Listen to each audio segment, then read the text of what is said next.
Hello student, स्वागत है आप सभी का आपके अपने चैनल गॉड क्लासेस पर। तो बच्चों, आज की जो क्लास है उसमें हम करने वाले हैं इंपॉर्टेंट क्वेश्चन प्रोबेबिलिटी की। तो ये जो सीरीज पूरी चल रही है इंपॉर्टेंट क्वेश्चंस की, अब ऐसा नहीं है कि आप सिर्फ यही वीडियो देख के चले जाओ और कहो कि सर इसी में सब कुछ क्वेश्चन आ जाएंगे। हाँ, इसमें हम सब टाइप के जो क्वेश्चंस आने की पॉसिबिलिटी है कि हर टाइप के क्वेश्चन आपको इसके अंदर कराने की कोशिश करेंगे। हाँ, इन्हीं टाइप के क्वेश्चंस आपके एग्जाम में डेफिनेटली आएंगे, ये मैं कह सकता हूँ। लेकिन अब ये जरूरी नहीं कि एग्जैक्ट यही क्वेश्चन उठ के आ जाए। ठीक है, आ गया तो बहुत अच्छी बात है, नहीं आया तो भी कोई बात नहीं, क्योंकि आपको कंसेप्ट सारा आपको समझ लेना है। आपको कुल मिलाकर तीन चीज़ें जरूर करनी है। आपको वन शॉट जरूर करने हैं, आपको एमसीक्यू सीरीज जो हमने प्रोवाइड की है एमसीक्यू सीरीज जरूर करनी है, और उसके अलावा जो इंपॉर्टेंट क्वेश्चन हैं, यानी एटलीस्ट ये तीन चीज़ें सभी को जरूर कर लेनी है। बाकी जितना आप ज़्यादा प्रैक्टिस करोगे उतना ज़्यादा आपके चांसेस रहेंगे कि आप उतना अच्छे से अच्छा एग्जाम में स्कोर करेंगे। तो हम स्टार्ट करते हैं। देखिए, प्रोबेबिलिटी में बेसिकली ये पूरी हमारी जो यूनिट है 10 मार्क्स की यूनिट है, और इसके अंदर टोटल मिलाकर हमारे पास चार टॉपिक्स हैं। एक है हमारे पास प्रोबेबिलिटी डिस्ट्रीब्यूशन, जिसमें हमें डिस्ट्रीब्यूशन बनाना होता है, उसके बाद मीन वेरिएंस स्टैंडर्ड डेविएशन निकालना होता है। फिर दूसरा है बाइनोमियल डिस्ट्रीब्यूशन, पॉइसन डिस्ट्रीब्यूशन और नॉर्मल डिस्ट्रीब्यूशन। आप ये मान के चलिए कि चारों टाइप की क्वेश्चंस किसी भी मतलब सेट तो खैर अभी पिछले लास्ट ईयर तो एक ही आया था, इस साल देखते हैं क्या आएगा। तो आप ये मान के चलो कि हर एक टॉपिक में से एक क्वेश्चन आपका ज़रूर आ सकता है। तो इसलिए कोई भी टॉपिक जो है स्किप नहीं करना है कि आपको सारे के सारे टॉपिक्स करने हैं। तो मैंने सभी के क्वेश्चंस इसमें से लेने की कोशिश करी है। नंबर ऑफ क्वेश्चन बहुत ज़्यादा नहीं है, लेकिन कंसेप्ट सारा कवर है। बाकी आप वन शॉट कर लेंगे और आप एमसीक्यू क्वेश्चंस कर लेंगे तो आपका लगभग प्रोबेबिलिटी पूरा कवर हो जाएगा इन्हीं तीन वीडियोस से।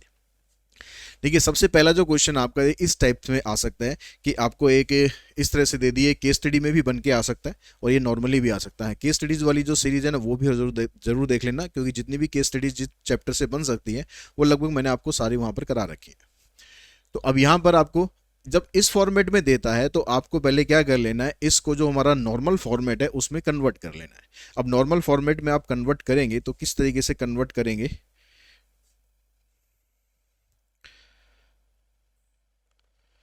तो इसको कन्वर्ट करने के लिए आपको यहाँ पर कुछ लाइंस ड्रॉ कर लेनी है। जैसे हम टेबल बनाते हैं ना, उस तरह की टेबल आपको ड्रॉ कर लेनी है। तो यहाँ पर पहले मैं लाइंस ले लेता हूँ।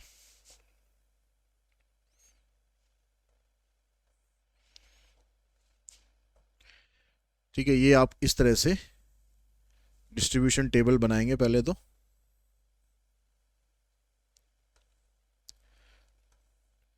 कितने हमारे पास, 0 1 2 3 4। तो 0 1 2 3 और 4, यहाँ तक हो गया। ठीक है, अब आपके पास यहाँ पर दो कॉलम बनते हैं। आपको पता है कि दो कॉलम यहाँ बनाते हैं, एक हम एक्स का बनाते हैं और दूसरा पी एक्स का बनाते हैं। तो अब x की वैल्यू आपके पास देखो, 0 है 1 है 2 है, तो 0 1 2 3 है 4 है। और ये ग्रेटर देन 4 आपको लेने की ज़रूरत नहीं है, क्योंकि इसके सामने जो प्रोबेबिलिटी है वो 0 है, तो उसको आपको टेबल में लेने की ज़रूरत नहीं है। अगर आप x की वैल्यू 0 रखते हैं तो आपके पास जो फंक्शन है वो ये है। ये चीज़ ध्यान रखें, यहाँ पर जो फंक्शन है ये है kx/6। तो जब मैं x की वैल्यू 0 ले रहा हूँ तो यहाँ पर 0 पुट करूँगा, तो ये क्या बनेगा, k/6 इंटू 0, मतलब 0 आ जाएगा। तो इसकी जो प्रोबेबिलिटी है वो 0 आ गई। जब आप 1 लेंगे तो यहाँ पर x की जगह पर 1 पुट करेंगे, तो उससे क्या बनेगा, यहाँ पर k/1/6। तो ये बनेगा आपके पास k/6। जब आप 2 पुट करेंगे तो ये बनेगा यहाँ पर k/2/6। तो ये मैं आपको बस समझा रहा हूँ, इतना ज़्यादा कुछ करने की जरूरत नहीं। आप वर्बली पुट करके आप इस तरह से फटाफट टेबल आप बना सकते हैं। तो ये बनेगा आपका k/3। उसके बाद जब हम 3 लेंगे तो यहाँ पर आपको वैल्यू पुट करनी है। देखो यहाँ पर 1 - k × x है, यहाँ पर 1 - k में x की जगह हम रख देंगे 3/6, यानी ये कैंसिल। तो यहाँ पर आया आपके पास 1 - k फिर /2। जब आप 4 लेंगे तो यहाँ पर पुट करना है k/4/2, यानी ये आ गया आपके पास 2k। ठीक है, इस तरह से ये टेबल आपने बना लेनी है। अब टेबल बनाने के बाद ये पूछता है कि भाई फाइंड द वैल्यू ऑफ के। अब के की वैल्यू अगर हम निकालते हैं तो जो प्रोबेबिलिटी डिस्ट्रीब्यूशन होता है उसके अंदर जो कंसेप्ट है वो ये कहता है कि यहाँ पर जो प्रोबेबिलिटी होती है इन सब का टोटल करेंगे तो हमेशा क्या आता है, 1 के बराबर आता है ना। तो यहाँ पर इन सब का टोटल आप करेंगे और इक्वल्स टू करेंगे 1। इसको तो लिखने की जरूरत ही नहीं है। तो k/6 plus k/3 plus 1 - k/2 plus 2k equals to 1। तो यहाँ पर आप एलसीएम लेंगे, 6 3 और 2 का एलसीएम आ जाएगा 6, इधर आ जाएगा के, 3 2 6 हो गया, तो यहाँ 2k बनेगा। इस 6 को डिवाइड करेंगे 3 हुआ, 3 से इन दोनों को मल्टीप्लाई करो और यहाँ पर नीचे कुछ नहीं है तो सीधा 6 से मल्टीप्लाई हो जाएगा। अब यहाँ पर k वाली टर्म से आपके पास 1 ये हो गया, 2 ये हो गया, 3k और ये -3k कैंसिल हो गया, तो यहाँ बचा 12k प्लस 3 इक्वल्स टू, इस 6 को क्रॉस मल्टीप्लाई करते हैं, इधर चला गया तो 12k आ गया आपके पास, 3 को उधर ले जाके माइनस कर दो तो k की वैल्यू आ गई 3/12 यानी 1/4। तो इस तरह का जब क्वेश्चन आएगा इस फॉर्मेट में तो पहले आपको ऐसे कन्वर्ट कर लेना है, कन्वर्ट करने के बाद फिर आप उसकी के की वैल्यू निकाल देंगे। के की वैल्यू निकालने के बाद अगर कुछ और पूछा गया है तो फिर आप वो भी बता देंगे, कुछ नहीं पूछा गया तो के की वैल्यू यहीं तक हम छोड़ देंगे। ठीक है, उसके बाद देखिए नेक्स्ट क्वेश्चन है, यहाँ पर आपको टेबल बनी बनाई दे रखी है। सबसे पहले तो कह रहा फाइंड द वैल्यू ऑफ के, तो पहला काम हम वही करेंगे, इन सबको ऐड करेंगे। तो यहाँ पर देखो के स्क्वायर है, इधर 2k² है, तो ये बना 3k² प्लस ये k हो गया और ये k हो गया यानी 2k, इन सबका टोटल होना चाहिए 1। इस 1 को आप इधर लाएंगे क्योंकि ये बनेगी आपके पास एक क्वाड्रेटिक इक्वेशन। तो स्प्लिटिंग मिडिल टर्म करो, 3 के ऐसे फैक्टर करो जिससे आपके पास 2 आ जाए। तो 3 के फैक्टर हमने करे तो आया हमारे पास एक फैक्टर तो 3 आ जाएगा और एक -1 आ जाएगा।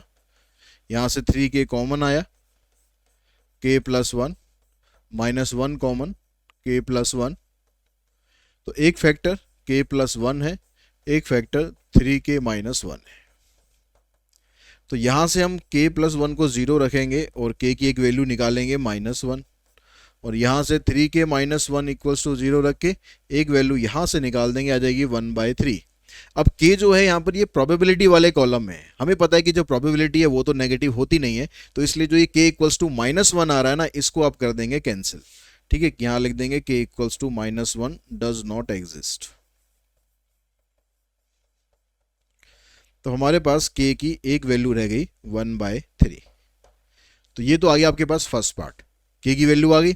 अब उसके बाद सेकंड पार्ट में कहता है determine the mean of the distribution. जब इस तरह से आपको दिया होता है तो मीन हम कैसे निकालते हैं, मीन मतलब हम उसको ex से भी डिनोट कर सकते हैं या सिंपली आप मीन लिख सकते हो। तो उसके लिए हमें इन दोनों कॉलम्स को मल्टीप्लाई करना होता है, k इंटू 0.5 यानी 0.5k, 1 इंटू k², ये आ गया k², 2k² इंटू में 1.5 तो कितना आ जाएगा 3k² बन जाएगा और इधर आ जाएगा 2k।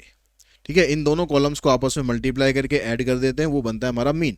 लेकिन अभी यहाँ पर k आ रहा है तो उस k की वैल्यू हमें डालनी पड़ेगी, तो पहले सिंप्लीफाई कर लेते हैं। ये 2k है, ये 0.5k है, मतलब ये 2.5k हो गया, प्लस ये हो जाएगा 4k²। अब जो आपने k की वैल्यू निकाली थी 1/3 वो यहाँ पर पुट कर दो, 2.5 इंटू 1/3, 4 इंटू 1/3 का स्क्वायर करेंगे तो 1/9 हो गया। इसका डेसिमल भी आप हटा लेंगे तो आ जाएगा 25/30 प्लस 4/9, 5 से इसे काट दो, एलसीएम ले लो, 9 और 6 का एलसीएम आ जाएगा आपके पास 18, 6 3 = 18, 3 5 = 15, 9 2 = 18, 2 4 = 8 यानी 23/18। इतना ही छोड़ सकते हो फ्रैक्शन में, डेसिमल में निकालने का मन कर रहा है या सिंपल वैल्यूज है तो निकाल दो, वरना आप इसको आंसर को ऐसे ही छोड़ सकते हो। उसके बाद हम आते हैं नेक्स्ट क्वेश्चन पर।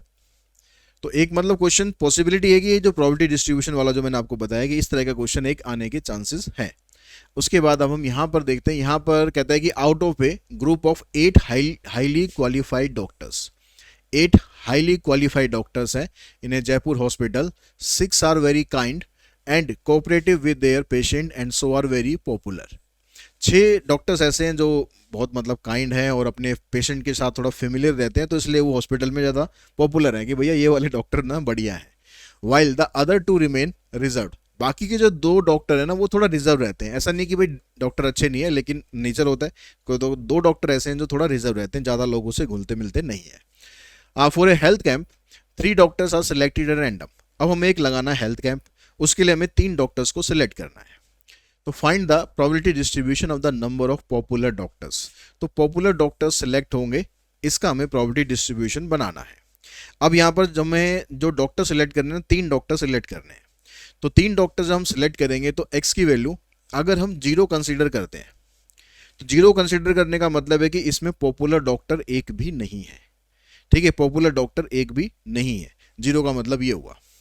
और वन का मतलब हो गया कि हमारे पास एक पॉपुलर डॉक्टर है इसमें, और यहाँ पर दो पॉपुलर डॉक्टर हो गए, यहाँ पर तीन पॉपुलर डॉक्टर हो गए। तो ये डिस्ट्रीब्यूशन बना। अब आप निकालते हैं इसकी प्रोबेबिलिटी। जब हम जीरो की बात कर रहे हैं तो जीरो का मतलब हुआ कि यहाँ पर आपको पॉपुलर डॉक्टर लेना ही नहीं है। अब पॉपुलर डॉक्टर अगर लेना ही नहीं है तो पॉपुलर डॉक्टर हमारे पास थे कितने, 6 पॉपुलर डॉक्टर थे, उसमें से एक भी नहीं लेना है। अब जो दो डॉक्टर थे जो रिजर्व थे, उसमें से आपको तीनों के तीन डॉक्टर चूज करने हैं, तो ये कंडीशन तो पॉसिबल ही नहीं है। क्यों नहीं है? क्योंकि दो डॉक्टर हैं, तीन कैसे चूज कर लोगे? दो डॉक्टर में से तीन कैसे चूज कर लोगे? तो ये कंडीशन तो पॉपुलर ही नहीं है। तो ये वाला जो कंडीशन है ये आ जाएगी, इसकी प्रोबेबिलिटी आ जाएगी जीरो, कि मतलब ऐसा तो भाई पॉसिबल ही नहीं है। तो अब यहाँ पर आते हैं, यहाँ पे कह रहा है कि एक डॉक्टर आपको लेना है पॉपुलर वाला। तो पॉपुलर डॉक्टर हमारे पास 6 थे, उसमें से एक डॉक्टर पॉपुलर लिया, और बाकी जो दो डॉक्टर दो रिजर्व नेचर के थे वो दोनों के दोनों हमने ले लिए। टोटल हमारे पास 8 डॉक्टर हैं, उसमें से कोई भी 3 डॉक्टर हमने सेलेक्ट कर लिए। इस तरीके से करेंगे। अब यहाँ पर 6C1 को अगर हम सॉल्व करते हैं तो ये 6 बनता है, 2C2 को सॉल्व करेंगे तो 1 आएगा, और 8C3 को अगर हम सॉल्व करेंगे तो इसको सॉल्व करके देख लेते हैं कितना आएगा, 8C3। तो ये आ जाएगा। इसका मैंने आपको डायरेक्टली तरीका बताया हुआ है कि कैसे सॉल्व करना है। नीचे 3 लिखा हुआ है तो 3 ही नंबर लिखने, 8 7 6, और नीचे आएगा 3 फैक्टोरियल। 3 फैक्टोरियल 3 इंटू 2 मतलब 6 के बराबर ही होता है, तो इससे ये कैंसिल हो जाएगा, यानी 8 7 जा 56, तो नीचे आएगा 56। 6 से आप इसको कैंसिल कर देंगे, 6 से तो नहीं होगा, 2 से कर लेते हैं, तो आ जाएगा 3/28। अगर हम 2 लेते हैं तो 2 का मतलब हो गया कि 2 पॉपुलर डॉक्टर ले रहे हैं, पॉपुलर डॉक्टर 6 थे, तो 6 में से कोई भी 2 पॉपुलर डॉक्टर ले लिए, बाकी जो 2 डॉक्टर थे उसमें से कोई एक ले लिया, डिवाइडेड बाय 8C3। तो अब 6C2 को अगर आप सॉल्व करेंगे तो वही तरीका यूज करना है आपको, 6 इंटू में 5, ठीक है, और डिवाइडेड बाय 2 फैक्टोरियल। तो 6 इंटू में 5 30 हो गया, 30 को 2 से डिवाइड कर देंगे तो 15 आ गया। 2C1 का मतलब 2 आ गया, डिवाइडेड बाय 56 ही रहेगा, और 2 से आप इसे फिर कैंसिल करेंगे तो 28 पे गया, तो आएगा 15/28। 3 का मतलब हो गया कि तीनों के तीनों जो डॉक्टर है ना, तीनों के तीनों पॉपुलर डॉक्टर हैं, यानी 6 डॉक्टर थे पॉपुलर, उसमें से तीनों हमने सेलेक्ट कर लिए। नीचे हमारे पास 8C3 आ गया। अब 6C3 को सॉल्व करेंगे तो आ जाएगा आपके पास 6 into 5 into 4 divided by 3 factorial, मतलब 20 आ गया। 20 ये आ जाएगा, 56 नीचे है, तो 2 से इसे काटेंगे, 28 पे कट जाएगा, और कट जाएगा ये, तो ये आ जाएगा आपके पास 5/14। तो ये इसका डिस्ट्रीब्यूशन बनेगा 3 28 5 28, और उसके अलावा 5/14। सिर्फ डिस्ट्रीब्यूशन बनाना है इसमें, और आपको कुछ नहीं करना। तो डिस्ट्रीब्यूशन टेबल हम ऐसे बनाएंगे। अगर टेबल बनाने को बोलता है ना, प्रॉपर ऐसे टेबल बनाकर फिर आपको लिखना है, ठीक है, XPX। अब यहाँ पर इसको आप छोड़ देंगे बेशक, क्योंकि जीरो है तो जीरो की प्रोबेबिलिटी जीरो आ रही है, तो इसको आप मेंशन करो या मत करो कोई फर्क नहीं पड़ेगा, ठीक है। अगर आप सीधा 1 2 3 को मेंशन कर दोगे तो कोई दिक्कत नहीं है। तो यहाँ पर आ जाएगा 3/28, 15/28, इधर आ जाएगा 5/14। उसके बाद देखिए नेक्स्ट में कहता है कि in a manufacturing unit inspection from a lot of 20 basket which include 6 defective, a sample of 2 basket is drawn at random with replacement. अब यहाँ पर जो वर्ड आ रहा है ना, ये विद रिप्लेसमेंट वर्ड आ रहा है। तो विद रिप्लेसमेंट वर्ड अगर आता है तो इसका मतलब ये बाइनोमियल डिस्ट्रीब्यूशन का केस बन गया, ठीक है, बाइनोमियल डिस्ट्रीब्यूशन का केस बन गया। अगर एक बार पीछे वाले क्वेश्चन पे अगर हम चलें तो उसमें अगर वैसे डिस्ट्रीब्यूशन बनाने का था, यहाँ तक हमारा काम हो गया। अगर आपसे मीन या वेरिएंस पूछ लेता है तो वो भी पूछ सकता है, ठीक है। मीन के लिए आपको सिंपली इन दोनों को मल्टीप्लाई करना है, और वेरिएंस के लिए क्या करना होता है, आपको EX² निकालना होता है, और फिर उसमें EX का होल स्क्वायर आपको माइनस करना होता है। तो ये वाला मैं यहाँ पर करा देता हूँ, इसमें पूछा नहीं है लेकिन मैं बता देता हूँ ताकि आपको एक बार रिकॉल हो जाएगा कैसे कैसे आपको करना है। तो हमने मीन यहाँ पर निकालेंगे, तो मीन निकालने के लिए हमें इसको इससे मल्टीप्लाई करना है, तो 3/28 ही रहेगा। 15 2 जा 30/28 हो गया, और इसको 3 5 जा 15। और जब आपको मीन निकालना हो तो बजाय आप ये वाली वैल्यू के ना, आप ये वाली वैल्यू यूज़ करना 10/28, उससे क्या रहता है, ठीक है, इसकी जगह मैं अगर 10/28 लिख लूँ ना, बात तो एक ही है ना, 10/28, इसको काटने के बाद ही तो आया था 5/14। तो उससे फ़ायदा ये होता है आपको, 3×10⁻30 कर दोगे और यहाँ 28 कर दोगे तो आपका डिनोमिनेटर सेम हो जाएगा। तो उससे कैलकुलेशन थोड़ा सा सिंपल हो जाती है। अगर सिर्फ आपसे प्रोबेबिलिटी डिस्ट्रीब्यूशन पूछा है तो स्टैंडर्ड फॉर्मेट में आप उसको रखो, लेकिन अगर आपसे मीन या वेरिएंस या स्टैंडर्ड डेविएशन पूछे हैं तो उस केस में आप कोशिश करो कि आपका डिनोमिनेटर यहाँ पर सेम रहे, उससे कैलकुलेशन आपकी काफ़ी आसान हो जाएगी। अब यहाँ पर देखो 30 और 30 60 प्लस में 3 यानी 63/28, ये आ गया। 7 से कट जाएगा, 7×9 = 63, 7×4 = 28, तो ये आ गया आपके पास 9/4, ये तो आ जाएगा मीन। अब हम वेरिएंस निकालते हैं, तो वेरिएंस निकालने के लिए आपको पहले चाहिए होता है EX²। तो EX का स्क्वायर अगर हम करेंगे, स्क्वायर करने का मतलब है कि आपको x का स्क्वायर करना है और इनसे मल्टीप्लाई करना है। तो 1 का स्क्वायर तो 1 ही रहेगा, तो मल्टीप्लाई करने पर कुछ फर्क पड़ेगा नहीं। 2 का स्क्वायर हो जाएगा 4, 4 को आप इससे करोगे 15×4 = 60, ये आ जाएगा 9, 9 को फिर मैं इसी से कर रहा हूँ, 9×10 = 90/28। तो 90 और 60 150 प्लस 3 यानी 153/28। अब मेरे ख्याल ये 7 से तो कटेगा नहीं, 2 से भी नहीं कटेगा, तो ये कटने का कोई चांस नहीं है। अब वेरिएंस का जो फार्मूला होता है, वेरिएंस का फार्मूला होता है EX का स्क्वायर माइनस EX का होल स्क्वायर। तो EX स्क्वायर अगर आप करेंगे तो ये आ जाएगा 153/28 माइनस इसका स्क्वायर कर देंगे तो ये आ जाएगा 81/16। ठीक है, ये आपके पास बनेगा, इसको आपको एलसीएम लेके सिंप्लीफाई कर देना है। 153/28 माइनस 81/16।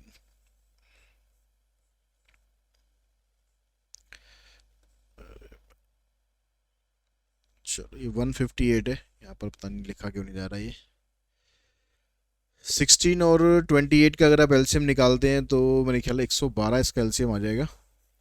28 को करेंगे 4 से हो जाएगा, 4 से इसको मल्टीप्लाई करोगे, 4×3 = 12, 4×5 = 20 और 1 = 21, 4 और 2 = 6, माइनस 16 से करेंगे 7 पे कटेगा, 7×1 = 7, 7×8 = 56, माइनस करोगे 12 में से 7 गए 5, 10 में से 6 गए 4, 45/112, ये बन जाएगा इसका वेरिएंस। अगर स्टैंडर्ड डेविएशन निकालना होता है तो वेरिएंस का स्क्वायर रूट कर देंगे, तो जितना आपसे पूछा जाएगा उतना आपको जरूर कर देना है। तो हम यहाँ पर आ रहे थे, यहाँ पर इस क्वेश्चन में कह रहा है कि हमारे पास एक 20 बास्केट का लॉट है जिसके अंदर से 6 डिफेक्टिव है।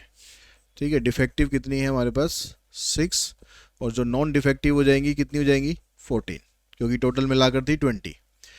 ए sample of 2 basket is drawn, हमें 2 बास्केट का सैंपल निकालना है, यानी n की वैल्यू 2 हो गई और विद रिप्लेसमेंट है। तो prepare the binomial distribution of the number of defective basket. अब बाइनोमियल डिस्ट्रीब्यूशन बनाना है तो इसका मतलब आपके पास Q होना चाहिए, P होना चाहिए और N होना चाहिए। तो N तो आपको यहाँ पर 2 दे ही रखा है कि 2 बास्केट आपको निकालनी है। तो P कितना होगा, P यहाँ पर P मतलब प्रोबेबिलिटी ऑफ सक्सेस। अब सक्सेस किसकी आपको लेनी है, डिफेक्टिव बास्केट की लेनी है। तो डिफेक्टिव बास्केट हमारे पास है 6 और टोटल बास्केट है हमारे पास 20, तो ये आ जाएगा 3/10, ये तो बनेगा P। अगर आप Q निकालते हैं तो Q के लिए वैसे आपको ये भी दे रखा है नॉन डिफेक्टिव, नहीं तो आप सिंपली 1 में से P को माइनस कर दोगे तो भी आपके पास Q आ जाएगा, यानी 7/10। जब ये बाइनोमियल डिस्ट्रीब्यूशन बनाने को बोलता है, जब ये बाइनोमियल डिस्ट्रीब्यूशन बनाने को बोले तो बाइनोमियल डिस्ट्रीब्यूशन हम लिखते हैं ऐसे Q + P⁻n। तो Q का मतलब आ गया आपके पास 7/10 + 3/10⁻², क्योंकि हमें 2 बास्केट निकालनी, 20 बास्केट मत कर देना। ठीक है, आपने जो सैंपल निकालना है वो आपका 2 है, कितना आप सैंपल ड्रॉ कर रहे हो तो वो n होता है। ठीक है, तो वो आपके पास यहाँ पर 2 आ गया, तो ये बन गया आपके पास। अब आगे कहता है आल्सो फाइंड EX मतलब मीन वेरिएंस। अब E और वेरिएंस निकालने के लिए जो पिछला मेथड है वो यहाँ पर फॉलो नहीं करना है। बाइनोमियल डिस्ट्रीब्यूशन में जो EX होता है मतलब मीन होता है, इसका फार्मूला होता है सीधा n इंटू में P। तो n आपके पास 2 है, P आपके पास 3/10 है, तो ये आ जाएगा 6/10 यानी 0.6। और वेरिएंस वेरिएंस होता है n into P into Q. तो 2 इंटू 3/10 इंटू 7/10, तो 7×21 = 42, 42/10 यानी 4.2। तो इस तरह से आप मीन और वेरिएंस इसका निकाल सकते हैं। उसके बाद आते हैं नेक्स्ट पे। यहाँ कहता है कि a test consist of 5 questions and to pass the test a student has to answer at least 4 question correctly. एक 5 क्वेश्चन का टेस्ट है, ठीक है, और स्टूडेंट को अगर पास होना है तो उसे जो 4 क्वेश्चन है ना उनका आंसर कम से कम सही जरूर देना है। Each question has 3 possible answer, हर एक क्वेश्चन के 3 पॉसिबल आंसर है। जैसे एमसीक्यू में नॉर्मली 4 होता है, यहाँ पर 3 आपको ऑप्शंस दे रखे हैं। Only one is correct. If a student guesses on each question, what is the probability that the student will pass the test? अब जब स्टूडेंट जब एग्जाम देता है तो उसमें पहले तो आप ये देखोगे भाई उसके जो आंसर करेक्ट होना है उसकी पॉसिबिलिटी कितनी है। अब उसने कहा कि 3 ऑप्शन दिए हुए हैं और 3 में से एक ठीक है, यानी जो आंसर ठीक होने की प्रोबेबिलिटी है ये बनी आपकी 1/3 और रॉन्ग होने की प्रोबेबिलिटी बनी 2/3। अब वो कहता है कि स्टूडेंट को पास होने के लिए 5 में से कम 4 क्वेश्चंस के सही आंसर देने चाहिए, तभी वो पास माना जाएगा। तो हमें प्रोबेबिलिटी बतानी है कि student will pass the test. Probability of student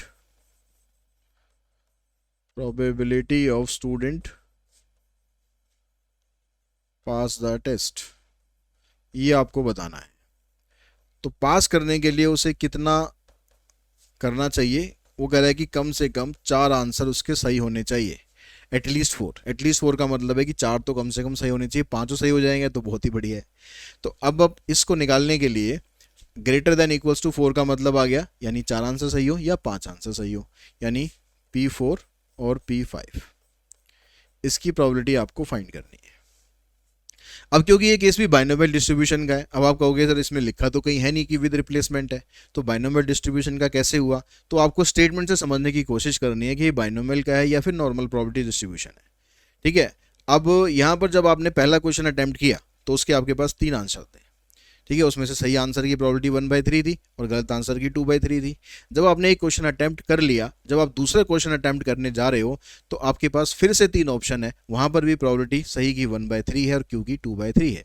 अब बाइनोमियल डिस्ट्रीब्यूशन क्या कहता है कि अगर आप ट्रायल टू ट्रायल चेंज करते हो तो प्रोबेबिलिटी चेंज नहीं होनी चाहिए बाइनोमियल डिस्ट्रीब्यूशन में। तो आप जब भी क्वेश्चन का आंसर दोगे सही आंसर की प्रोबेबिलिटी यही रहेगी और गलत आंसर की यही रहेगी, तो वो कभी चेंज नहीं हो रही है। इसका मतलब ये बाइनोमियल डिस्ट्रीब्यूशन से आपको करना है। ऐसे क्वेश्चन जहां पर विद रिप्लेसमेंट या विदाउट रिप्लेसमेंट नहीं हो वहां पर इस तरीके से क्वेश्चन को समझने की कोशिश करो। तो अब यहां पर P4 का मतलब हो गया। अब बाइनोमियल डिस्ट्रीब्यूशन का जो फार्मूला होता है वो आप यहां पर लगाओगे, कौन सा, NCR P की पावर R Q की पावर N-R, ये फार्मूला लगा दो। फार्मूला आप जो भी यूज करोगे उसको लिखना जरूर एग्जाम में कि आप ये वाला फार्मूला यूज कर रहे हो। तो यहाँ पर आपके पास n का मतलब है कितने, 5 क्वेश्चन है, 5 में से हमने 4 सही आंसर करे, सही आंसर की प्रोबेबिलिटी इतनी है और गलत आंसर की इतनी है। तो 5 में से 4 माइनस करेंगे 1 आ गया। यहाँ पर 5 थे, पाँचों के पाँचों सही है, यानी 1/3 की पावर 5 आ गई। अब यहाँ 2/3 की पावर 0 लिखने का कोई मतलब है नहीं।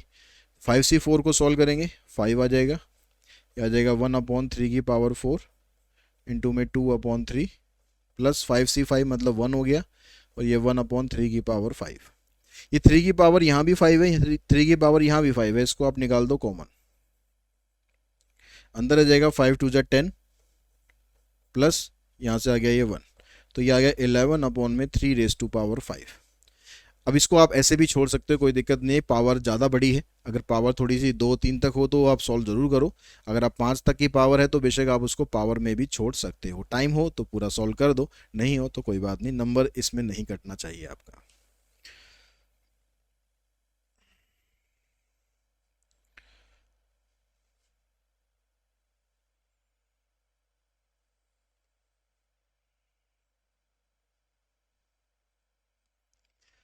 इसके बाद चलते हैं नेक्स्ट क्वेश्चन पर। नेक्स्ट में कहता है for A binomial distribution the mean is 5। Binomial distribution में मीन आपको 5 दिया हुआ है, स्टैंडर्ड डेविएशन ये दिया हुआ है 2। ऑब्टेन द बाइनोमियल डिस्ट्रीब्यूशन, तो पहले बाइनोमियल डिस्ट्रीब्यूशन बनाते हैं फिर बाद में बाकी चीज बाद में देखते हैं। अब जो मीन होता है ये आपके पास होता है n इंटू में p, स्टैंडर्ड डेविएशन होता है square root of n p q. तो इसका स्क्वायर कर दोगे तो एन पी क्यू आपको मिल जाएगा 4। इन दोनों इक्वेशन को डिवाइड कर दो, डिवाइड फर्स्ट बाय सेकेंड, किसी को किसी से भी कर दो। तो यहाँ लेफ्ट में एन पी है, यहाँ पर एन पी क्यू है, इधर है 5/4। एन पी से एन पी कैंसिल, क्यू को ऊपर ले जाओगे तो क्यू की वैल्यू आ जाएगी 4/5। क्यू अगर 4/5 है तो पी की वैल्यू निकालने के लिए 1 में से इसको माइनस कर दोगे, ये आ जाएगा 1/5। पी की वैल्यू जो आपने निकाली है उसको यहाँ पर पुट करेंगे, इससे आपके पास आ जाएगा एन। तो एन आ गया आपके पास 25। तो एन भी आ गया, पी भी आ गया, क्यू भी आ गया। तो बाइनोमियल डिस्ट्रीब्यूशन क्या बना?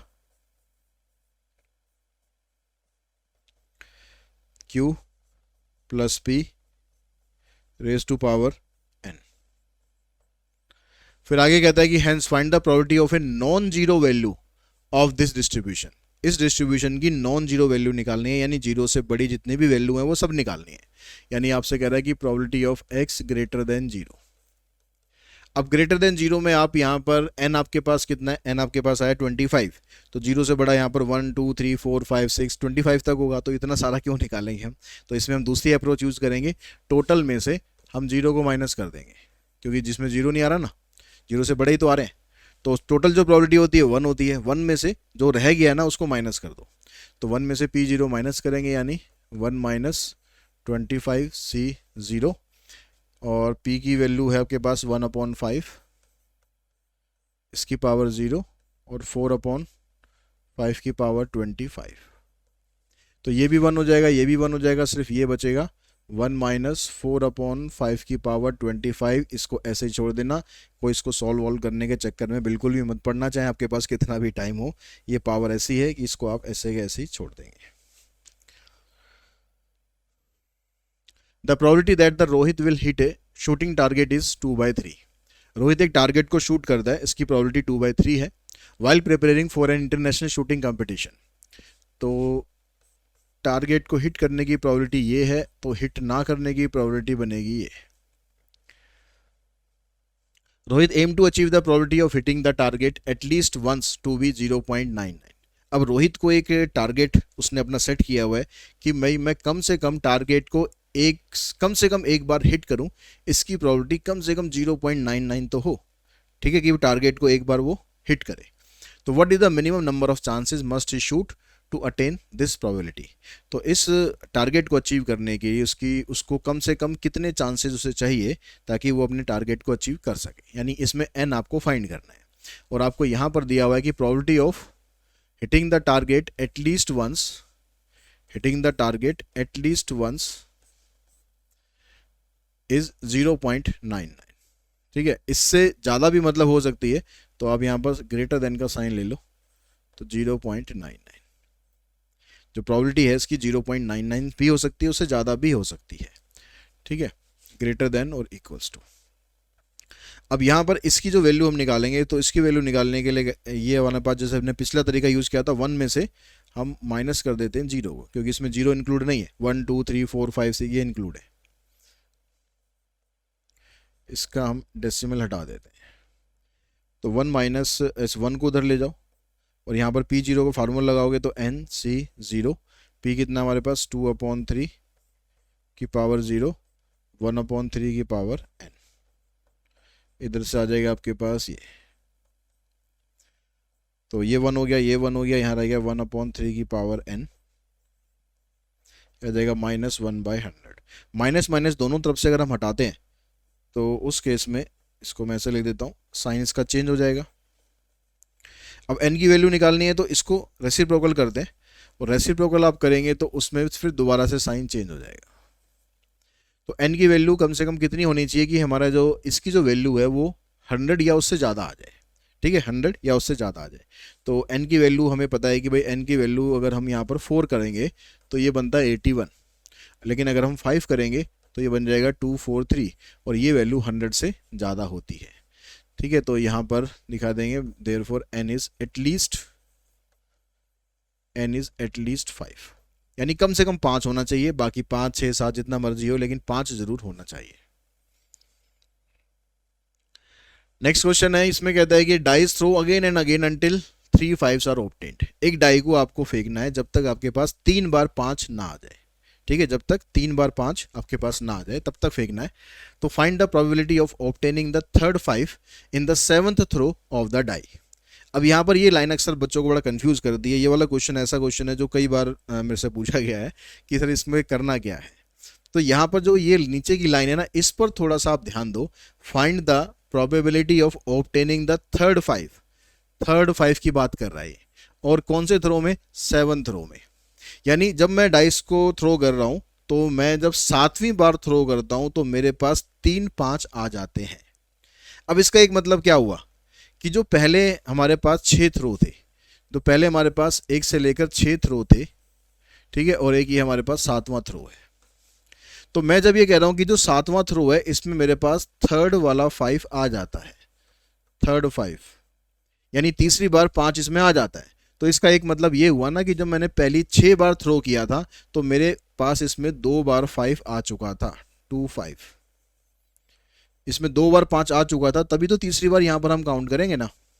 तो आपको ये वाली कंडीशन अलग हो गई, ये कंडीशन अलग हो गई, इसका अलग डिस्ट्रीब्यूशन बनाना है, इसका अलग बनाना है, दोनों को आपस में करना है मल्टीप्लाई, क्योंकि प्रोबेबिलिटी में जब तक इवेंट आपका कंप्लीट नहीं होता आपको मल्टीप्लाई करना है। ठीक है, जब आपके पास एक नया ऑप्शन बन जाता है तब हम प्लस करते हैं। तो आप पहले इसकी निकालो, प्रोबेबिलिटी ऑफ गेटिंग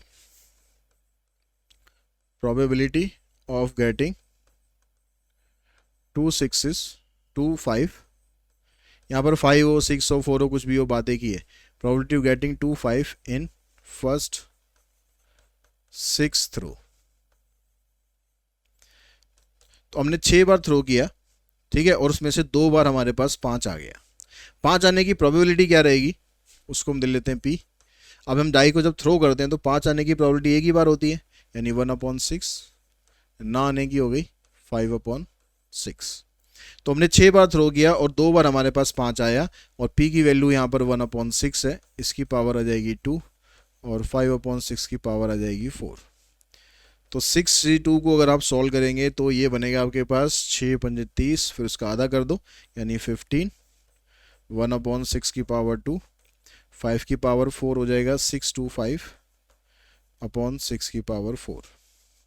इनको मल्टीप्लाई करते हैं, 15 पंजे 75, 15 दूनी 30 और 7 37, 15 6 90 और 3 93। नीचे 6 की पावर 6 ऐसे ही अभी रहने दो। ठीक है, ये तो आ गया हमारे पास जो पहले 2 बार 5 आए थे ना उनकी प्रोबेबिलिटी आ गई। अब हम तीसरे वाले उसकी 5 की प्रोबेबिलिटी निकालते हैं।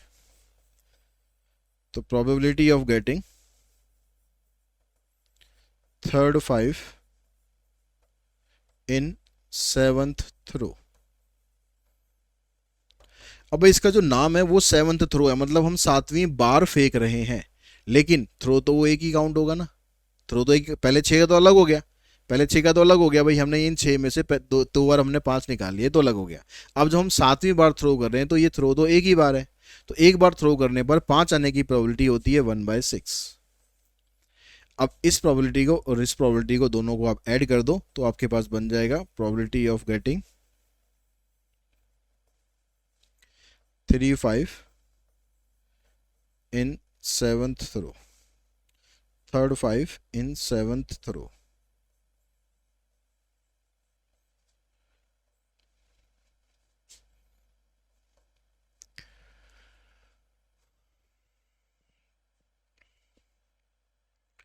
तो ये बना आपके पास 9375/6 की पावर 6 इंटू 1/6।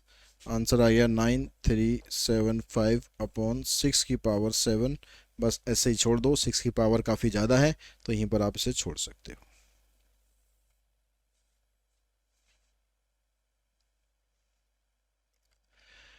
नेक्स्ट क्वेश्चन अब यहाँ पर आता है कि पॉइजन डिस्ट्रीब्यूशन का, कह रहा for a poisson distribution this is given equal, find Px equals to 3। तो इस तरह के क्वेश्चन में आपको पहले इसमें लेमडा की वैल्यू निकालनी होगी। तो 3Px इक्वल्स टू 2 ये आपको यहाँ पर दिया हुआ है।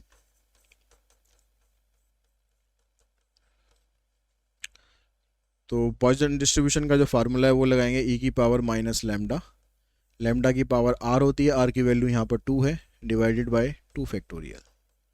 इधर आ जाएगा ई की पावर माइनस लेमडा, लेमडा की पावर 4 डिवाइडेड बाय 4 फैक्टोरियल।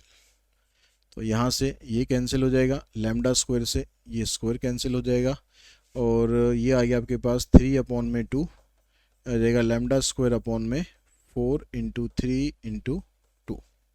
इस 2 से ये 2 भी कैंसिल हो जाएगा, 4 3 12 3 36, लेमडा स्क्वायर आ जाएगा 36, मतलब लेमडा की वैल्यू आ जाएगी 6। प्लस माइनस इसमें लेने की ज़रूरत नहीं है क्योंकि यहाँ पर ये जो लेमडा है ये नेगेटिव नहीं होता है, तो लेमडा की वैल्यू यहाँ पर आएगी आपके पास 6। अब यहाँ पर भी आपको देखो इससे ही पता चल जाएगा कि आपको लेमडा की वैल्यू क्या आनी चाहिए। अब पूछ रहा है आपसे find P X equals to 3। तो ई की पावर माइनस लेमडा, लेमडा की power 3 divided by 3 factorial. E की पावर -6 की वैल्यू ये है 0.00248, 6 की पावर 3 होता है 216, और 3 इंटू में 2 यानी ये 6 के बराबर ही आ जाएगा 3 फैक्टोरियल। 6 से आप इसको कैंसिल करोगे तो आपको मल्टीप्लाई करना है 00248 को 36 से, 248 को 36 से हम मल्टीप्लाई कर लेंगे। ठीक है, आपको ये जब प्रैक्टिस करोगे तो आपको ये मल्टीप्लिकेशन करनी है मैनुअली। ये मत करना कि मैं यहाँ कैलकुलेटर यूज़ कर रहा हूँ तो आप भी कैलकुलेटर यूज़ करने बैठ जाओ। ये आपके पास है 8928, 0 इधर आएगा, यहाँ पर डेसिमल, तो ये आपके पास आंसर बन जाएगा 0.08928। उसके बाद अब नेक्स्ट क्वेश्चन है, इसमें कहता है for a poisson distribution model if arrival rate of passenger at an airport is recorded as an 30 per hour on a given day. ये कह रहा है कि जो एक एयरपोर्ट पर जो नंबर ऑफ पैसेंजर आते हैं, 1 घंटे के अंदर 30 पैसेंजर आते हैं, ऐसी उसकी एवरेज है। ठीक है, 1 घंटे के अंदर 30 पैसेंजर आते हैं। अब ये कहता है कि the expected number of arrival, expected number of arrival मतलब मीन, मतलब लेमडा। लेकिन लेमडा ये 1 आवर के लिए नहीं पूछ रहा, अगर 1 आवर के लिए पूछता तो ये 30 हमारा आंसर होता। ये कह रहा है कि the expected number of arrival in the first 10 minute for an hour, यानी पहले जो 1 घंटे के अंदर जो पहला 10 मिनट होता है उसमें कितने आएंगे, उसका आपको एवरेज बताना है। तो आपको जो ये लैम्डा दिया हुआ है, ये दिया हुआ है 1 आवर के लिए। ठीक है, for 1 hour, for 1 hour lambda will be 30। 1 hour का मतलब हो गया 60 मिनट ना, तो 60 मिनट के लिए हमारे पास लैम्डा 30 है, हमें चाहिए 10 मिनट के लिए। तो यूनिटरी मेथड अगर आप यूज़ करते हैं तो 60 नीचे आ जाएगा और 10 यहाँ पर मल्टीप्लाई हो जाएगा, तो आपके पास लैम्डा आ गया 5। यानी पहले 10 मिनट की अगर हम बात करेंगे तो उसमें लैम्डा हो जाएगा 5, अगर 20 मिनट की बात करेगा तो लैम्डा हो जाएगा 10। तो अगर टाइम वेरी करता है, जो आपको यहाँ पर लैम्डा दिया हुआ है, अगर उसके हिसाब से टाइम वेरी करता है तो आपको लैम्डा को भी चेंज कर देना उसी हिसाब से।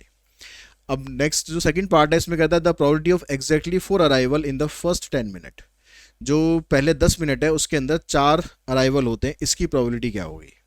यानी आपको सेकंड पार्ट में फाइंड करना है probability of x equals to 4। तो e की पावर माइनस लेमडा, क्योंकि यहाँ भी 10 मिनट है तो लेमडा इसका ये रहेगा 5 ही रहेगा, 5 की power 4 divided by 4 factorial. e की पावर -5 है आपके पास 0.0067, और 5 की पावर 4 हो जाएगा 625, और नीचे आ जाएगा आपके पास 4 3 12 दूने 24। तो आप इसको सॉल्व करेंगे तो इसको सॉल्व करके आपके पास वैल्यू बनेगी 0.176। चेक कर लेते हैं एक बार।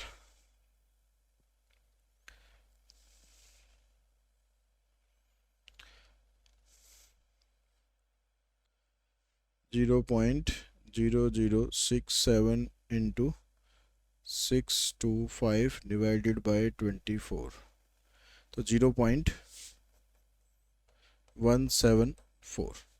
ठीक है, ये आपका आंसर बन जाएगा।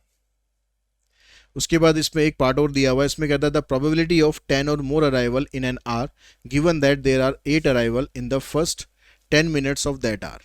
तो यहाँ पर क्या कहता है, ये कह रहा है कि अगर मैं 1 घंटे की बात करूँ तो उस 1 घंटे में मुझे उम्मीद है कि जो टोटल नंबर ऑफ अराइवल है 10 या उससे ज़्यादा होगा, ग्रेटर देन और इक्वल्स टू 10। ठीक है, अगर हम 1 आवर की बात करें तो। लेकिन ये कह रहा है कि जो 8 अराइवल हैं जो पहले 10 मिनट के अंदर ही हो गए। जो पहला जो 10 मिनट है, पहला जो 10 मिनट है इसके अंदर 8 अराइवल हो जाते हैं।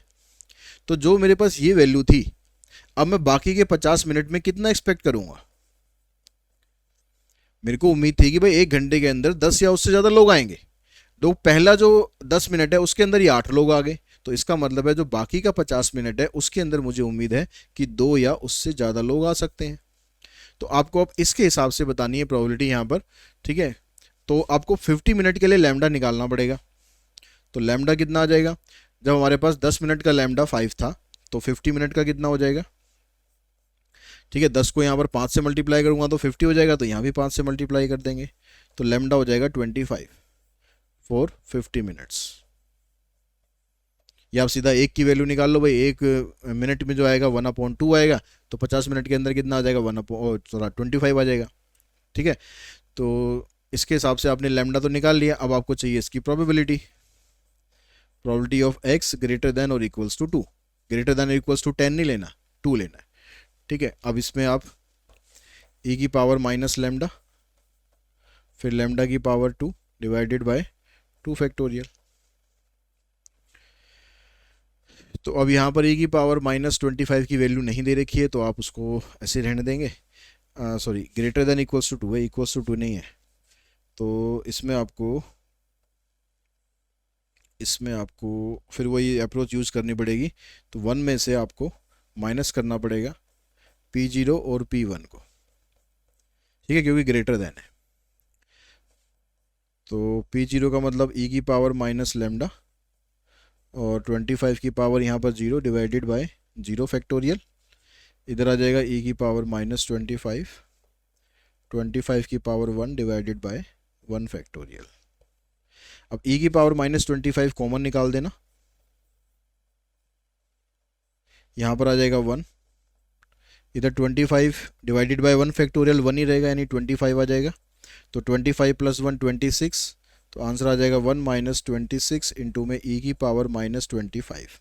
इसकी वैल्यू दे रखी है तो पुट कर देंगे, नहीं दे रखी है तो ऐसे ही इसको छोड़ देंगे। अगर ऐसे ही किसी भी क्वेश्चन में, अगर बाइनोमियल इसमें पॉइजन वाले में अगर आपको e की वैल्यू नहीं दी है तो पैनिक होने की कोई ज़रूरत नहीं है।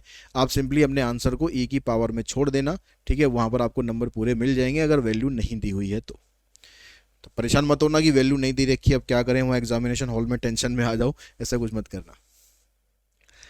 उसके बाद हम आते हैं, कह रहा है given that mean of a normal variable. अब ये नॉर्मल डिस्ट्रीब्यूशन का केस आ गया। ये कह रहा है कि यहाँ पर जो x है, डाटा पॉइंट है, x की वैल्यू दे रखी है आपको 12, सॉरी द मीन दे रखा है यहाँ पर 12 और स्टैंडर्ड डेविएशन दिया हुआ है 4। तो मीन को यहाँ पर हम डिनोट करते हैं म्यू से और स्टैंडर्ड डेविएशन ये आ गया 4। कह रहा था z score of data point 20।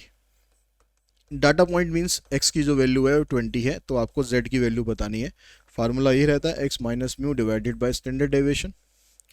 तो x की जगह 20, म्यू की जगह 12 डिवाइडेड बाय 4, ये आ जाएगा 8 डिवाइडेड बाय 4, यानी आंसर आ जाएगा इसका 2। सेकंड पार्ट में आपको कहता है कि डाटा पॉइंट निकालना है, z स्कोर 5 दिया हुआ है, तो फार्मूला यही रहेगा, z की जगह यहाँ पर 5 रख देंगे, ये निकालना है। बाकी यहाँ पर ये 12 है, ये 4 है, तो 4 5 ज़ा 20, इस 12 को यहाँ लाके प्लस कर दोगे, x की वैल्यू आ जाएगी 32। तो आंसर आ जाएगा एक का 2 और एक का 32। दूसरा क्वेश्चन इसमें इस टाइप से आ सकता है कि कह रहा है the monthly salary of the worker in a certain factory are normally distributed with mean ₹5000 and standard deviation ₹500। Mean आपको दिया यहाँ पर, 5000, स्टैंडर्ड डेविएशन दे दिया 500। If there are 14 worker getting more than 6500 per month. ये कह रहा है कि जो 14 वर्कर ऐसे हैं जिनकी सैलरी 6500 पर मंथ से ज़्यादा है, तो find the total number of workers in the factory. तो उस फैक्ट्री के अंदर कितने वर्कर काम कर रहे हैं। तो यहाँ पर आपको कितने वर्कर ऐसे हैं जिनकी सैलरी 14 वर्कर हैं जिनकी सैलरी 6500 से ज़्यादा है। तो अगर हम यहाँ पर वैल्यू निकालें ग्रेटर देन इक्वल्स टू 6500, अब x की वैल्यू अगर 6500 है तो उस केस में z की वैल्यू क्या होगी।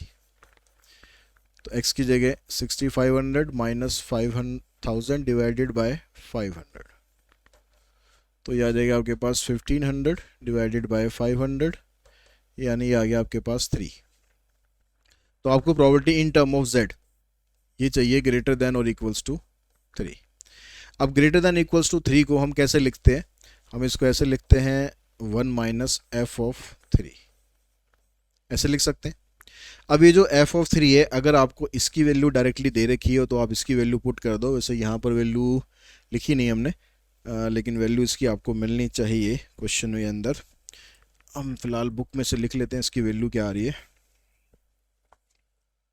तो इसकी वैल्यू है 0.9986।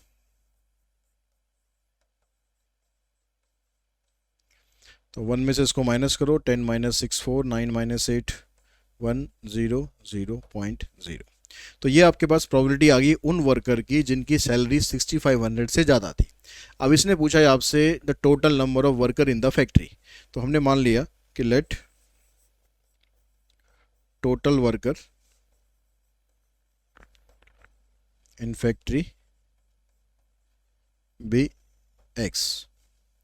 तो टोटल नंबर ऑफ वर्कर को अगर हम इसकी प्रोबेबिलिटी से मल्टीप्लाई करें, प्रोबेबिलिटी किसकी, जिनकी सैलरी 6500 से ज़्यादा है, 0.0014।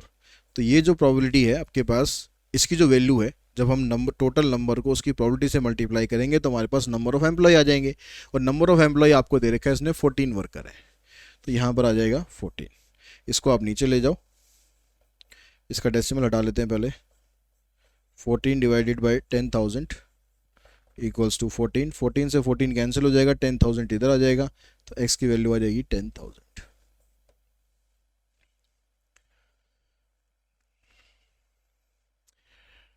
ठीक, जैसे यहाँ पर वैल्यूज दे रखी हैं ऐसे वहाँ पर भी आपको वैल्यूज मिलेगी। अब यहाँ पर कहता है student of a class were given a mechanical aptitude test, their marks were found to be normally distributed with mean 60। Mean आपको 60 दिया हुआ है, स्टैंडर्ड डेविएशन 5 दिया हुआ है। व्हाट परसेंटेज, अब यहाँ पर जो आंसर पूछा है आपसे परसेंटेज में पूछा है, ध्यान रखना। What percent of the student score is more than 60 marks. तो मोर देन 60 मार्क्स मतलब x ग्रेटर देन 60। अगर x ग्रेटर देन 60 है तो इसको अगर आप z में कन्वर्ट करते हैं तो कितना आएगा, 60 माइनस 60, क्योंकि x की वैल्यू 60 होगी, म्यू की वैल्यू भी 60 होगी, डिवाइडेड बाय 5, तो ये तो 0 ही आएगा। यानी probability of z greater than 0। अब ग्रेटर देन 0 की जो प्रोबेबिलिटी होती है आती है 0.5। आधा इधर हो गया, आधा उधर हो गया, ठीक है। यहाँ पर ग्रेटर देन के साथ इक्वल्स टू का साइन हो या ना हो इसमें कोई फर्क नहीं पड़ता। तो यहाँ पर आपके पास प्रोबेबिलिटी आ गई 0.5। ये आई है प्रोबेबिलिटी। इसको आपको करना है परसेंटेज में। परसेंटेज का मतलब है आपको इसको 100 से मल्टीप्लाई कर देना है। अगर मैं 100 से इसको मल्टीप्लाई करूँगा तो डेसिमल 2 प्लेस उधर चला जाएगा, यानी आ जाएगा आपके पास यहाँ पर ये 50%। ठीक है, परसेंटेज में पूछा है तो आपको उसी में आंसर अपना बताना है, ठीक है। अगर नॉर्मली पूछा होगा, प्रोबेबिलिटी पूछा होगा तो यहीं पर छोड़ देना है। उसके बाद सेकंड पार्ट है, उसमें कहता है कि लेस देन 56। तो लेस देन 56 मतलब x लेस देन 56।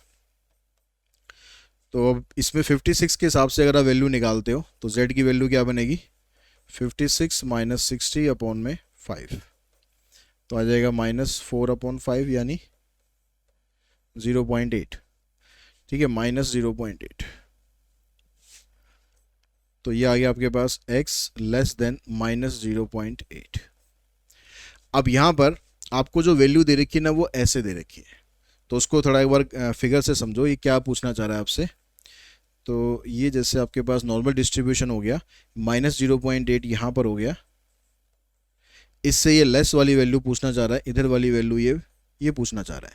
ठीक है, ये आपका मीन हो गया यहाँ पर 0 पर। तो आपको अगर इसकी डायरेक्टली वैल्यू दी गई होती या तो f8 की वैल्यू 0.8 की वैल्यू दी गई होती तो हम निकाल सकते थे, 1 में से इसको माइनस कर देते। लेकिन आपको वैल्यू कैसे दे रखी है, ये कह रहा है 0 से लेकर 0.8 तक की जो प्रोबेबिलिटी है, 0 ये हो गया, 0 से लेकर 0.8 तक की जो प्रोबेबिलिटी है, ये वाली प्रोबेबिलिटी आपको दे रखी है। कितनी है, 2.881। ठीक है, 0.2881। अब लेकिन हमें तो निकालना है माइनस का, लेकिन हमें अगर ये पता है कि जो नॉर्मल डिस्ट्रीब्यूशन होता है ये तो सिमेट्रिक होता है, तो यानी जो प्रोबेबिलिटी ये यहाँ पर कह रहा है ये भी 0.8 है, ये भी 0.8 है, ये माइनस में ये प्लस में है, तो ये जो प्रोबेबिलिटी आपको दे रखी है ये इसके बराबर ही है, यानी ये दोनों आपस में बराबर है। लेकिन फिर भी हमारा जो प्रॉब्लम है फिर भी सॉल्व नहीं हुई, हमें तो ये वाला चाहिए। तो ये निकालने के लिए हम क्या करेंगे, यहाँ से यहाँ तक का जो टोटल होता है वो होता है 0.5। उस 0.5 में से हम ये वाली जो प्रोबेबिलिटी है इसको कर देंगे माइनस। तो ये क्या बनेगा, इसको हम कैसे लिखेंगे, 0.5 माइनस प्रोबेबिलिटी ऑफ 0 to 0.8। तो 0.5 में से जो आपको इसकी प्रोबेबिलिटी दे रखी है इसको माइनस कर देंगे, 0.2881। तो 10 माइनस 1 9, 9 माइनस 8 9 माइनस 8 4 माइनस 2 2। उसको परसेंटेज में करेंगे तो आ जाएगा 21.19%। उसके बाद जो थर्ड पार्ट है उसमें कह रहा है बिटवीन 45 एंड 65। तो पहले हम ऐसा करते हैं, 45 और 65 से z की वैल्यू निकाल लेते हैं। तो अगर हम यहाँ 45 रखते हैं तो 45 माइनस 60 अपॉन में 5 यानी माइनस 15 अपॉन 5 यानी माइनस 3 आ गया। ठीक है, और अगर हम 65 रखते हैं तो ये आ जाएगा आपके पास 5 अपॉन 5 यानी 1। अब इसको अगर हम प्रोबेबिलिटी में कन्वर्ट करें, यहाँ पर कह रहा था कि ये 45 से 65 x की वैल्यू अगर 45 से 65 तक के बीच में है, दैट मीन्स आपको प्रोबेबिलिटी फाइंड करनी है z में -3 से लेकर +1 तक। ठीक है, अब इसको भी एक बार फिगर से समझो। ये आपके पास यहाँ पर -3 है, यहाँ पर +1 है, यहाँ पर तो 0 होता ही है। तो आपसे यहाँ से लेकर यहाँ तक की प्रोबेबिलिटी ये पूछ रहा है, तो आपको ये -3 से लेकर 0 तक की प्रोबेबिलिटी लेनी है और 0 से 1 तक की प्रोबेबिलिटी लेनी है, तब जाके उनका टोटल कर देना है। अब आपको -3 से 0 तक की प्रोबेबिलिटी नहीं दे रखी है, आपको 0 से 3 तक की दे रखी है, लेकिन बात तो वही है कि -3 से 0 तक की निकाल लो या 0 से 3 तक की निकाल लो, बात तो वो सेम ही पड़नी है, क्योंकि दोनों तरफ जो हमारा डिस्ट्रीब्यूशन होता है वो सिमेट्रिक होता है। तो इसको आप ऐसे लिख सकते हो कि probability of 0 to <3 plus probability of 0 to <1। तो इसकी जो वैल्यू आपको दे रखी है 0.4986 प्लस 0.3413। तो 6 और 3 9, 8 और 1 9, 9 और 4 13, 4 3 7 8। इसको परसेंटेज में करेंगे तो आ जाएगा 83.99%। तो आपको जैसे वैल्यू दे रखी होगी ना, आपको वैसे ही उसको यूज़ करना है। ठीक है, ये नहीं कि आपको कुछ भी ऐसे लगा देना है। जो आपको वैल्यू दे रखी, अगर पिछले क्वेश्चन की हम बात करेंगे तो उसमें आपको डायरेक्टली f की वैल्यू दे रखी होगी f3 की। ठीक है, तो आपको डायरेक्टली पुट कर देनी है। अगर आपको डायरेक्ट वैल्यू ऐसे नहीं दे रखी है तो फिर आपको वैल्यू ऐसे मिलेगी। तो जैसे वैल्यू मिलेगी आपको वैसे यूज़ करना पड़ेगा। इसलिए मैंने दोनों टाइप के क्वेश्चन लिए ताकि आपको कंफ्यूज ना हो कि आप मान लो ये प्रैक्टिस करके जा रहे हो एग्जाम में वो आ जाए, या वो प्रैक्टिस करके जा रहे हो एग्जाम में ये आ जाए। तो आप बिल्कुल भी परेशान होने की ज़रूरत नहीं है। दोनों तरीके में से कोई भी तरीका इस्तेमाल करना, लेकिन वही तरीका इस्तेमाल करना जैसे आपको यहाँ पर वैल्यू दी गई है। तो आई होप इस वीडियो के थ्रू आपको सारे क्वेश्चन अच्छे से समझ में आ गए होंगे और आपको आपके एग्ज़ाम के लिए ऑल द बेस्ट। बहुत अच्छे से एग्ज़ाम करके आना, बहुत बढ़िया से करके आना, और कोई भी क्वेश्चन ऐसा ना हो जो प्रोबेबिलिटी चैप्टर का हो आप वहाँ पर छोड़ के आ जाओ।